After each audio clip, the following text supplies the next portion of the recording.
What is going on? This is another episode of Walks, Buckeye Talks, coming back with you.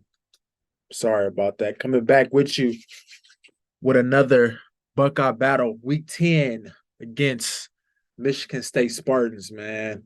First and foremost, let me say salute to all the veterans. Uh, Definitely appreciate you guys' service. Definitely a special breed of people who goes and risk their lives for people like me. And so I definitely give respect to all the veterans out there holding it down, man. And then before we get to it, what is going on with Michigan? Like, I am so tired of talking about Michigan. I'm seeing it everywhere, ESPN, Twitter, just everywhere. I'm like so sick of talking about Michigan. I blame us. I blame us for letting them get a little bit of relevance. And now all of a sudden, they feel like they are the big bad wolf on the block. Like somebody's out to get them. Like, I blame us. But with that being said, that's my Michigan rant for today. I'm not going to spend too much time because we got an undefeated Buckeye team that's sitting at number one in the nation right now, and it's week 10. Like, share, subscribe, all that good stuff. But let's get to it, man. Uh, Michigan State is having a bad year to this year, a bad year dealing with their coach, dealing with Mel Tucker. He had got fired, and just a lot of issues going on over there. So they're just really spiraling right now. They're sitting at a record of 6-3, 1-5 in the conference, but they did beat a very pesky Nebraska team yesterday. I actually watched a little bit of that game. They played fast. They played expired ball, man. But it's different when you're going against you in that horseshoe at night, prime time game, the all gray unis. I can't wait, man. It's going to be a great environment. And it should be a game that the Buckeyes come out. And if they're not sleepwalking, game should probably be over by the third quarter, man. I think this is a good opportunity for Kyle McCord to get in a good rhythm, get confidence, and sling the ball, man. Like, you're not at risk of losing this game. I don't care. You're not at risk. They're not going to beat us. And I know that sounds super cocky, and you can never look past anybody, but they don't have enough at the quarterback position, the skill position, to really beat us for four quarters, and really they just don't have enough. It's just the truth. But that being said, so he can take some chances. I'm not saying go out there and just throw it in double, triple coverage, but he has to get more confident. We're gonna go in 2 weeks to Ann Arbor and beat Michigan. We're gonna have to throw the ball downfield and be explosive. He's gonna have to get the ball out fast and read the defense. And I think this is a perfect opportunity to get some confidence, man. Get some confidence. It's like if you ever play sports, it's like playing that one team who's really not that good. And it's like, man, you just scoring at will, or you just scoring touchdowns at will. And it's like, it just gives you that confidence, that good flow that you can continue doing this. And I think that's what the offense needs. I want Kyle McCord to go out there and have a great game, throw for like 4 touchdowns, throw for close to 400 yards, and gain some confidence, man, because we need him to play at his best. I feel like Rucker, he was okay. He was decent. Uh, Threw a pick though. Wisconsin, he was shaky that first half with those 2 picks. So I just he has to come on, man. Like he's the one that needs us to come on. Um, Running backs, hopefully we see a lot more Chip and some Dallin, because we don't want Travion to get banged up. And he's been playing, man, he's playing some good football. He's been playing some good football. He's been like a joy to see for a person who's been up in air with him over the last few years, his injuries, his vision, all that stuff, that people have been talking about. He's a 5-star, he's fast. I've been very critical, especially, when you have to replace when you come in and you got J.K. Dobbins, and you had Zeke Elliott, and you had Mike Weber, and you had Carlos Hyde, and Ohio State produces some good backs, man. And when he was coming in as a 5-star in his freshman year, he did good, and then a sophomore year, he was kind of like, his vision wasn't there. Even earlier on this year, I feel like he was better, but he was still missing holes. But man, those last couple of games, he's been a special talent, man. And we can ride him until that win the Saturday after Thanksgiving if he continue playing like this. But I don't want him to get banged up against Michigan State or Minnesota. So hopefully we can get out early. Kyle McCord can and I think that's what Ryan Day's going to do. He's going to get this passing game going. We're going to see. I mean, he's going to get some carries, but I think 12 to 15 carries. That's all he should get this over the next couple games total. Not total. I'm sorry, each game because we need him fresh. We need him continue playing good ball, getting a good rhythm, and Travion just has to be Travion, man. For the receivers, I hopefully we get to see a little more Mecca, get him more involved early, get the rust off him because that's another key component over the next couple of weeks. If we're gonna go to Ann Arbor, he has to be special. Like everybody that 5 stars, this is where it matters. It's going to be that November after Thanksgiving, that Saturday. It's going to be that game. He has to be special.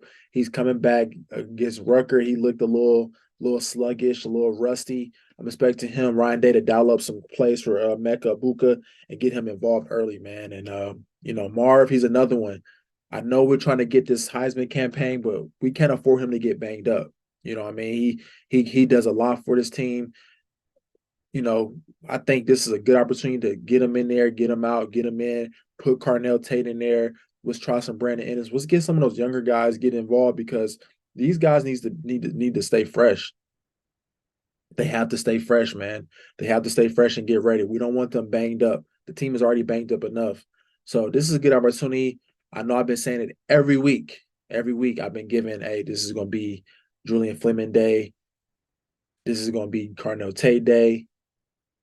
I'm thinking it's going to be a Mecca Ibuka. He's going to have a big day. He's going to have a big day. I think Emeka is going to show why he's a top draft pick, and I think he's going to get some of that rust off of him, and I think he's going to be fresh. Nighttime he's going to have a great game.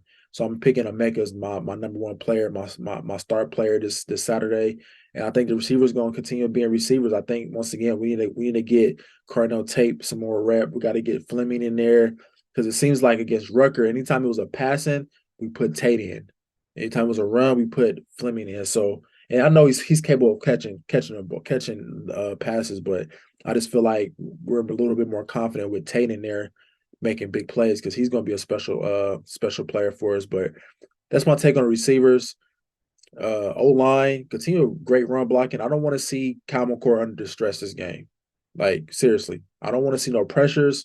I don't want to see no free blitzers coming in. I want us to have a clean game. I do. I want this offensive line to have a clean game, continue run blocking, continue moving people around, being physical, being violent, and let's go home, man. Like, this is a game where you are, once again, the continuity, getting more dialed in, getting good reps, putting a hat on people, let's move people around, let's get this game over with. I'm not saying Michigan State is going to come in there and lay down, because everybody gives Ohio State their best. It's a primetime game. NFL scouts going to be there. So people play for more than just obviously the score. But this is a good opportunity for the offensive line to continue gelling, moving people around, being sharp, no free blitzers. Kyle McCord has an opportunity to really pick this team apart. So let's offensive line, let's get better, man. Let's, like I always talk about, step by step, good days. And hopefully this offense can do that this game, man. I want us to see the stack good days. I don't think Michigan State has a threat really on defense. I know they got a couple good linebackers. That's not bad. The secondary, it's not that good. I don't know the ranks right now as far as the defensive efficiency, but I don't think they're too good, man. So this is offense. If we're gonna score big and get confident, this is the game to do it because Minnesota actually has a really good defense. They just can't score the ball, and then we know Michigan has a really good defense. So this is a chance to really get some continuity, some flow, some confidence, move the ball, score some points like we know how. On the flip side, our defense, man, we are banged up, and that's the part of when you're a defensive-led team and your offense is kind of like always stagnant, and you have to play more reps, and you have to play hard, and you have to stop teams a lot, and your team is based around a defensive first team. This is what happens at the end of the year. You get banged up. And this defense is limping into the finish line, man. I mean, we already was not playing with Denzel Burke, but it sounds like he's going to be able to play this week. We already was down. I'm sorry, Lathan Ransom got hurt against Wisconsin. It's not good for the secondary. That's not good for the team. He was a tone setter. He was a player who played a lot of snaps. He's a veteran player who's a great blitzer, great tackler, great momentum starter, brings energy. Like you can't replace people like that. I know Sonny's can do his job back there, but it's just sometimes players bring different elements to the game that you can't teach. Latham is the tone setter. Him and Proctor at safety, they were tone setters. They were energy guys. And I think that defense, yes, last week missed a Latham Ransom because I feel like Jim Knowles also didn't call a game like he would have if Latham was there. Though some of those blitzes, safeties coming down blitzing, or maybe even playing a little bit more softer for the front seven because he was too scared of maybe giving up a big play, not knowing that Lathan's not out back there, man. So he's a big component, man. Like I hope that we could get him back from Minnesota. I'm hearing different reports that they're telling him that he got some cartilage or something issues with his foot, that he should probably pack it up for the rest of the year. I'm hearing that he might have a chance to come back from Minnesota. So, Ohio State and Ron Day and his crew, they keep it hush hush. So we really don't know who's playing. We know Tommy got banged up. JT's been banged up.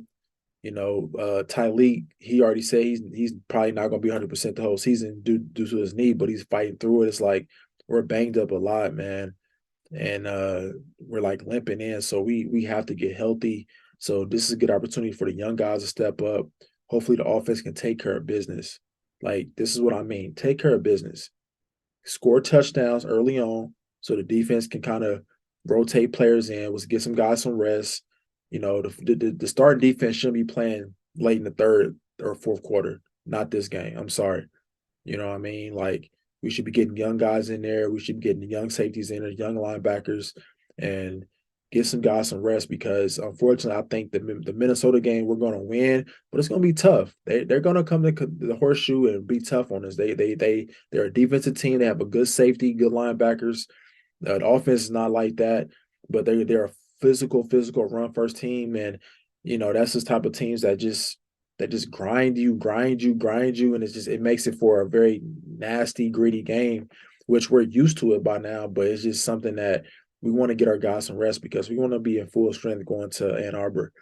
But the defense should take care of business. I don't think this team should score no more than 10 points, to be honest with you. I think Michigan shut them out. I don't know how many they had last week against Minnesota. I can let me check real quick.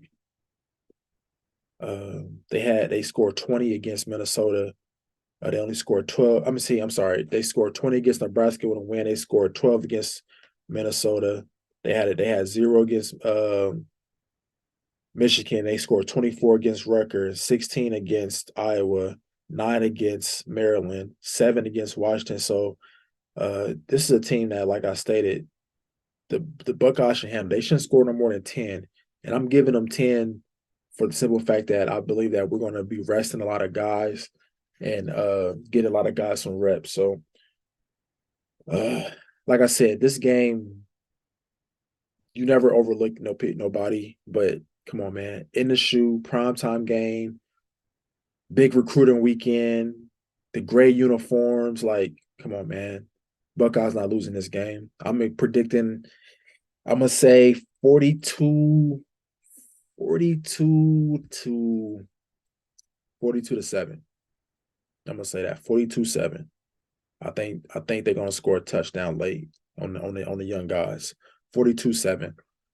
Buckeyes. I think it's gonna be a good performance by Kyle McCord. I think he's gonna find a Mecca Buka a lot of times, and I think we're gonna score early and often and kind of coast, not trying to get people banged up. And I think it's gonna go from there. You know what I mean? It's a Big Ten opponent. Like I said, you're playing in the horseshoe. Players got heart. Players just don't want to. Football players don't want to show up and get walked over. So it's going to be a solid game early on. But once we score a couple of times, I think we're going to take their heart. And, I think we'll take care of business. But that's pretty much all I have, man. I'm kind of looking forward to that November game, man. Everybody knows what's the game to come uh, with Michigan and all that goofy stuff that's going on up there. God, I hate that we let them win and they think they own the Big Ten now. I hate that about this. I'm so mad about that. This is just so goofy to me. But the fact that they might have cheated their way, that's just crazy. And now nobody knew about it. Man, this is a crazy world, man. But like I said, I ain't gonna get too much involved. I'm wait to that game week to really go off on Michigan. But that's all I have for you today, man. Another episode of Walks Buckeye Talks. Like I said, like, share, subscribe, comment, all that good stuff, man. Um, and it should be a good Buckeye victory, man. We should be 10-0. Hopefully we do enough to stay number one or number two, but it really don't matter because as long as we win out, we good. And I'll talk to you guys Sunday with the recap, what's gonna happen. So uh once again, this is another episode, Walks Buckeye Talks. Peace out.